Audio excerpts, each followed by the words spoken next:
Hello বন্ধুরা, talking dolls চ্যানেলের নতুন ভিডিওতে তোমাদের সবাইকে স্বাগত। আজ তো দেখতেই পাচ্ছ মুন্নিদের স্কুলে আজকে সুইমিং কম্পিটিশন হচ্ছে। তো আজকে অনেক মজা হবে, স্কিপ না করে সম্পূর্ণ ভিডিওটি দেখতে থাকো। আমরা কি করি আজকে। মধুর তো একটা বান্ধবীর সঙ্গে হঠাৎ দেখা হয়ে গেল, তো দুজনে কি কথোপকথন বলছে এসো বন্ধুরা আমরা শুনে নিই। আরে শ্রেয়া, কতদিন পর তোর সঙ্গে দেখা হলো, কেমন আছিস, কোথায় থাকছিস, কি বৃত্তান্ত? বাবা তোদের তো আর পাওয়াই যায় না, খোঁজ খবর কিছুই নিতে পারি না, সব একেবারে বিয়ে ঠিয়ে করে একদম সংসারী হয়ে গেছিস তোরা। হ্যাঁ তুই মধু না? ঠিক চিনেছি, আমি সেই থেকে মনে হচ্ছিল তুই মধুই হবি। হ্যাঁ ভালো আছি, তুই কেমন আছিস? আর বলিস না, ঠিকই বলেছিস, এই সংসারের চাপে আর কিছুই ইচ্ছা করে না, কোথাও ফোন করতেও ইচ্ছা করে না, ঘুরতে যেতেও ইচ্ছে করে না। তো তুই এখন কি করছিস? তুই তো শুনছিলাম অনেক দূর পড়াশুনো করছিস, বিয়ে থাওয়া নিশ্চয়ই এখনো করিসনি? না না, এসব বিয়ে ঠিয়ে এখনো করিনি। তারপরে বল, আমাদের কথা ছাড়, তোদের কথা বল, তোদের সংসার জীবন ঠিক কেমন চলছে? আর কি, ভালোই চলছে। এই সংসার জীবনে ঢুকিসনি এখনো, ঠিকই করেছিস, কিছুদিন তো একটু হালকা পাতলা বেড়াতে পারলি। আর এই দেখ, এই যে কোলে এটা আমার মেয়ে বসে আছে, ও কেটিডিয়ার স্কুলে পড়ে, এই দুদিন ধরে পারফরমেন্স করে নি, বাচ্চা তো, আজকে এলাম সুইমিং কম্পিটিশনটা দেখাতে। ও বাবা, কি কিউট, কি সুন্দর দেখতে হয়েছে রে তোর মেয়েটা। ও মাসিমণি, তুমি কেমন আছো? ওদিকে মধুরা নিজেদের মতো কথা বলছে, এদিকে রীনা দেবী শিরিনকে জিজ্ঞাসা করলো, হ্যাঁ রে শিরিন, সেই মুন্নি পুটি ওরা সব কোথায় গেল? স্কুলের অন্যান্য বাচ্চাদেরও তো দেখতে পাচ্ছি না, স্কুলটা কেমন ফাঁকা ফাঁকা লাগছে। কাকিমা, ওরা তো সব সুইমিং কম্পিটিশনের নাম লিখিয়েছে, স্কুল থেকে সুইমিং কম্পিটিশনের জন্য সুইমিং কম্পিটিশনের ড্রেস দিচ্ছে, সুইমিং কস্টিউম দিচ্ছে, সেগুলোই হয়তো পড়তে গেছে। হ্যাঁ শিরিন, সেটা আবার কি?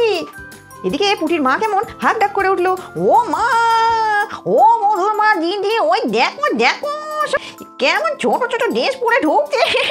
ও মা, আমার তো দেখে কেমন হাসি পাচ্ছে, এই ওদের লজ্জা করছে না ছোট ছোট প্যান্ট ছোট ছোট গেঞ্জি পরে আসতে? ও বাবা কেমন দেখাচ্ছে দেখো। আরে কাকিমা, আস্তে আস্তে, চুপ করো চুপ করো। সুইমিং কস্টিউম পরে বাচ্চারা সব প্রতিযোগিতার জন্য লাইন দিয়ে দাঁড়িয়ে গেল। এদিকে মধু বলতে শুরু করে দিল, কাকিমা এগুলোকে সুইমিং কস্টিউম বলে, তুমি ওভাবে চিৎকার করে ওরকমভাবে বলো না, লোকে কি বলবে বলো তো? ও বাবা গো, এসব সুইমিং কস্টিউম বলে, এ বাবার কালেও দেখিনি গো, এইসব দেখেছি, ওই জন্যই তো এমন হাসি লাগছে। এই হ্যাঁ হ্যাঁ, এই সেই পুঁটি কার্টুন দেখে, সে কার্টুনে আমি দেখেছি ওই বিদেশি ছেলেপিলেগুলো এরম এরম ড্রেস পরে, বাবা আমার পুঁটিটাকে কি সুন্দর লাগছে দেখতে। ও মধুর মা দেখো দেখো, এইসব কি কটম কটম বলছে। তাই তো বাবা, এগুলোকেই বুঝি সুইমিং কস্টিউম বলে? এ তো বাবা আমিও কোনোদিন দেখিনি। যাক, ছেলে মেয়েদের দৌলতে এসবও দেখতে হলো, এসবও একটু দেখে নিলাম। যাই বলিস মধু, বাচ্চাগুলোকে কিন্তু হেভি সুন্দর দেখতে লাগছে, একদম বিদেশি বিদেশি ভাব, আমাদের সময় তো এসব ছিল না। যাক, এদের সময় একটু দেখে চোখগুলোই জুড়িয়ে নিই। এদিকে বনি বলতে শুরু করে দিল, মুন্নি আমার কিন্তু ভীষণ লজ্জা করছে। এই তোর কিছু মনে হচ্ছে না? আবার হচ্ছে না, চুপ কর চুপ কর, লজ্জা করছে বললে পারে সবাই হাসবে, বলবে এরা কি গাইয়া, এই সুইমিং কস্টিউম পরে আবার লজ্জাও পাচ্ছে।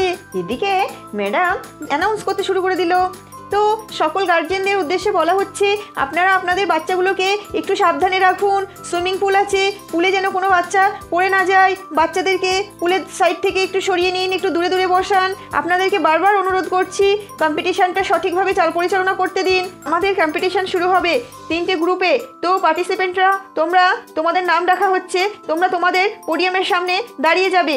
প্রথমে খেলবে শিলা, চন্দনা ও শ্রুতি। সবাই সুইমিং করার জন্য রেডি হয়ে দাঁড়িয়ে গেছে, রেফারি বাঁশি দিলেই সাঁতার স্টার্ট হয়ে যাবে। রেফারি বাঁশি দিয়ে দিল, এরা সবাই আপন ইচ্ছায় সাঁতার শুরু করে দিল। আর ওদিকে সবাই চেয়ার আপ করছে, বনি বনি, শিলা শিলা, চন্দনা রেড রেড, কেটিডিয়ার আরবিসি আরবিসি আরবিসি। এই এদিকে শিলা ফার্স্ট হয়ে গেল। এদিকে কেটিডিয়ার স্কুল থেকে অনেক জোরে জোরে হাততালি পড়ছে, আর এদিকে পুটির মা আগে গজগজ করছে, এই বনি এই সারাদিন ধরে সাঁতার শিখে তুমি এই করলে, একেবারে ডুবিয়ে মারলে। ও কম্মা ঢেঁকি না, সব সারাদিন ধরে জলে থেকে সুইমিং পুলে এসে সব ডুবিয়ে দিল।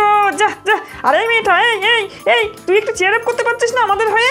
কেন বলুন তো, আপনাদের হয়ে চেয়ার আপ করবো আমরা হচ্ছে কেটিডিয়ার স্কুলের, এটা আমার মেয়ে, ওনাদের হয়ে চেয়ার আপ করতে হবে। আমরা এখন জিতেছি, আমরা আমাদের নিয়ে চেয়ার আপ করবো। কেটিডিয়ার এই রাউন্ডে কেটিডিয়ার স্কুল জিতেছে। নেক্সট রাউন্ডের জন্যে আরবিসি থেকে পুটি, কেটিডিয়ার থেকে শ্রুতি, আরবিসি থেকে নেহা, চলে এসো, তোমরা তোমাদের পোডিয়ামে দাঁড়িয়ে যাও। এবার সাঁতারের জন্য পুটিরা তো দাঁড়িয়ে গেছে, এদিকে রেফারি বাঁশি দিয়ে দিল।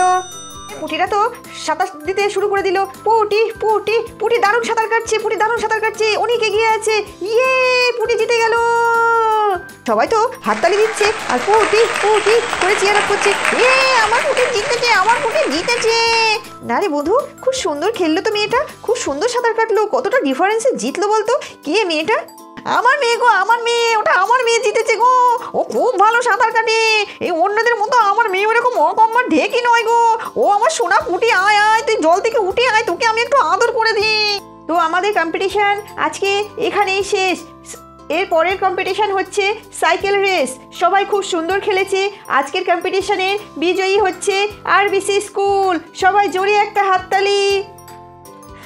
তো বন্ধুরা, তোমরা তো দেখতেই পেলে আজকে খুব সুন্দর খেললো স্টুডেন্টরা। পরের দিন একটা খুব সুন্দর গেম নিয়ে আমরা আবারও চলে আসবো আমাদের টকিং ডলস চ্যানেলের, সেটা হচ্ছে সাইকেল রেস। তো আমাদের সাইকেল রেস দেখার জন্য অবশ্যই টকিং ডলস চ্যানেলটিকে সাবস্ক্রাইব করবে, আর সবার আগে ভিডিওটি দেখার জন্য পাশে থাকা বেল আইকনটি প্রেস করে দেবে। আমাদের গেমগুলো ভালো লাগলে লাইক করবে আর কমেন্ট করে জানাবে কে কী গেম দেখতে চাও। সবাই ভালো থাকবে, সুস্থ থাকবে, দেখা হবে পরবর্তী ভিডিওতে।